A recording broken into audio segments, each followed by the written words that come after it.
It's a pleasure to be here with you all this morning. So my name is Mhukti PCUK and I'm the Improvement Programs Manager at Prostate Cancer UK. And the reason I'm delivering this session today is on kind of really how to engage with your clinical teams to build awareness around your groups is because I kind of lead an area of work at Prostate Cancer UK that focuses on supporting clinicians to develop the skills, knowledge and tools really needed to drive improvement to their prostate cancer services and to their kind of local pathways. And one of the things I work really closely with them on is how to engage, influence and inspire kind of decision makers to help drive those improvement projects that they're looking to drive locally.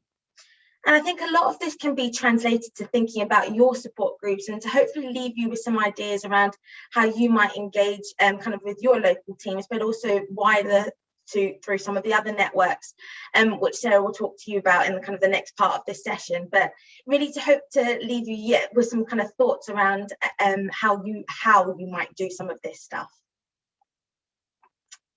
So to kind of set a little bit of context, I guess, and it's really important to talk about kind of the benefits around engaging clinical teams. And I've picked out a few, and I'm sure you'll know kind of a lot more. But these are the ones that are kind of really stood out for me that I really wanted to touch on. And you know, we see healthcare staff, you know, that they see people from the beginning of their prostate cancer journey and at various other kind of touch points. And so by forging good relationships with local clinical teams, you know, it will enable them to signpost people to your groups. You know, that meaning that men who are kind of either newly diagnosed or kind of further along on their journeys, and also their carers, can access support at kind of critical points from you. And I think really importantly, access support from people who have a lived experience of prostate cancer. And, you know, by engaging clinical teams, it can highlight the value and importance of peer support so that your support groups are seen as a valuable asset or partner along the prostate cancer pathway. And I understand many of you are part of groups that offer kind of local peer coaching or buddying schemes, you know, which look to support men around kind of treatment decisions. And this can be a really useful asset for clinical teams to know about. So again, they can signpost patients who may really benefit from this. And good relationships with clinical teams can promote service improvements and developments that really meet and reflect the needs of people living with prostate cancer. So, you know, kind of really looking at forging those relationships allows you to have that kind of influence over those services and really kind of contribute your own experiences and thoughts to that as well. And then it also means that clinical teams are able to update you on changes in services and promote new services or support that may be of benefit to you or your fellow kind of group members as well. I think what I'm really trying to highlight here is that it's about that kind of mutual relationship that's going to benefit you both. And I think the things I've listed here, you know, would bring kind of huge benefits to you, but also huge benefits to the clinical teams. And I think that's the kind of messaging I hope to kind of move through when we talk about the how around engaging clinical teams and really thinking about how it's going to actually benefit both of you. So I wanted to start by talking a little bit about kind of connections really. And I use this slide when I talk to clinicians about driving improvement. And any form of improvement or making things better, and I guess for today's purpose, really thinking about how you function as a support group and how you want to kind of improve that and look to build those connections outwards. And really thinking about actually how you want to function as a support group in a complex world, which we are most definitely living in at the moment. And that kind of improvement or that kind of wanting to do things better needs to be thought of as kind of a social act. So if you look at this piece of research that was done by Warwick Business School, it tracked the relationships and the interactions of those whose job it was to transform care. So for Trust A, it's the people that are in red, and for Trust B, it's the people that are in green. And you see that, well, they're exactly in the same roles, and just one trust is rated as outstanding, and the other's trust is rated as in special measures. And you can clearly see the number of connections. So in Trust Day, the kind of web of connections there compared to the kind of the isolated islands, kind of operating as kind of isolated islands in Trust B. And they're only really influencing people in kind of their immediate teams or kind of immediately around them. And I think what this highlights, it's all about people and it's all about the connections that we build. And I think this highlights why collaboration is so key. If you want to build on how your support groups work, and if you want to improve that, really building those connections and involving clinical teams and also wider than kind of your clinical teams is going to be really important to do this. And again, you can't make people come along on your journey, and it's thinking about how you might inspire them, engage them, or influence them in kind of your in terms of your vision. And I know this is kind of a clinical example, but what I hope it does is highlight, why it's important to build these connections and really to make your groups as successful as they can be, how you can foster relationships kind of outwards. So now we've talked kind of a little bit about the benefits around engaging with your clinical teams. I guess the next bit is really how are you going to do that? And this is really the kind of the bulk of the talk. And this kind of thinking process is thought of as kind of an engagement journey. And I think it will help kind of break down the key things to think about when you're trying to build those connections outwards and make them as successful as they can be. So this engagement plan can give you some, points to think about, to really think about how you might engage with your clinical teams, and again, wider as well. So these are some of the steps that I've pulled out to really think about, and we'll kind of go through each one in a little bit more detail.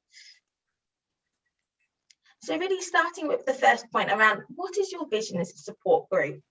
And I guess to think about engaging outwards, the first step really is to look inwards and ask yourselves, as a group, do we have a vision? Do we really understand our purpose? Do we really know why we exist for men? And are we really clear on what our offer is? And you might find that you aren't, and you might find that you are, but you might think, oh, actually, we could do with maybe a refresh and really kind of looking at this again. And those things, are absolutely fine. And I guess one of the things to start thinking about then is how do you create that vision, or how do you kind of refresh that vision collectively as a group? Drawing insight and input from kind of all of your members. And I think it's really important that, as a support group, that everybody understands and buys into the vision. So if you can create this or refresh this collectively, it's only going to really lead to its success. And then I guess once you've kind of have this vision, or you're really clear about what it is, then can you really articulate it and put it into words? So can you clearly articulate this vision in kind of 1 or 2 minutes? Because saying it out loud is very different to thinking about what it might be on kind of like paper. So really being able to kind of visualize it, but then also talk about it. And if you want to engage people, kind of outside of your groups, but also wider, really understanding this vision and really being able to articulate it clearly and succinctly is only going to help, particularly when you're thinking about engaging with kind of time-poor clinicians as well. So the next bit then is, now that you've kind of got this vision around what your support groups are and what their offer is then being really clear about how, what it is that you're trying to achieve by engaging with your clinical teams or your kind of local clinical teams. And this will give you kind of real focus around what is it that you want from the conversation that you have with them. So are you looking to inform them about your group, so that they're just generally aware of, that you exist and that they can signpost men to you? Or are you looking to build a bit more of a partnership and do some of the stuff that we talked about on that benefit slide, some of the other areas there? And I think both are absolutely fine. But again, I think it's really important to be really clear about what it is that you're looking to do. And again, your vision will help guide you. And then this point around being really clear about the conversation will help you then start to think about what is it that I want to gain from this conversation, and it will start to shape that conversation for you. And I think what's really important to start thinking about is around what is it that you're trying to achieve about engaging your clinical teams, is thinking about what is your ask.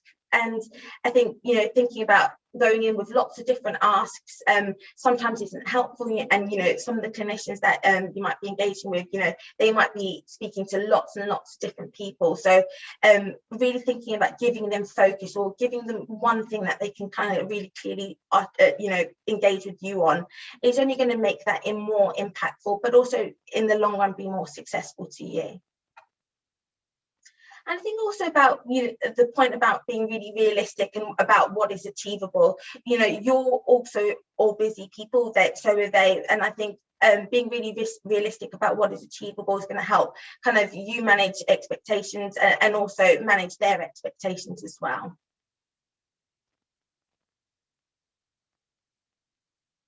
And I think the second point really is then thinking about, and I think this point gets kind of forgotten quite a lot, is once you're kind of really clear about what it is that you want to engage with your clinical teams about, is maybe to even practice that conversation. And I talk to clinicians about this all the time when we talk about delivering a pitch around their improvement ideas.